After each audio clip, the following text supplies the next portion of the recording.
আহা, বোকা মানুষ কোন দিন বুঝবে?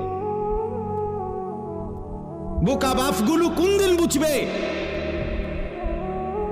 হযরত ওমর রাদিয়াল্লাহু তাআলা আনহুর একটা ছেলে জীবনে একবার নবীজি সাল্লাল্লাহু আলাইহি ওয়াসাল্লামের একটি কথার বিপরীতে বিরোধিতা করে নাই, একটা যুক্তি দেখাইছিল, পাল্টা একটা ভিন্ন যুক্তি দিছিল। হযরত ওমর রাদিয়াল্লাহু তাআলা আনহু মৃত্যু পর্যন্ত ওই সন্তানের সাথে আর কথা বলে না, কথা বলে না। হযরত নূহ আলাইহিস সালাম সন্তান কেনানের মৃত্যুর সময় দোয়া করছিল আল্লাহর কাছে, আল্লাহ আমার সন্তান ডুবে যাচ্ছে পানিতে। আল্লাহ নিষেধ করছে, ইন্নাহু লাইসা মিন আলিক, কোরআনের আয়াত। আল্লাহ বলছে, হে নূহ সাবধান, এটা তোমার সন্তান নয়।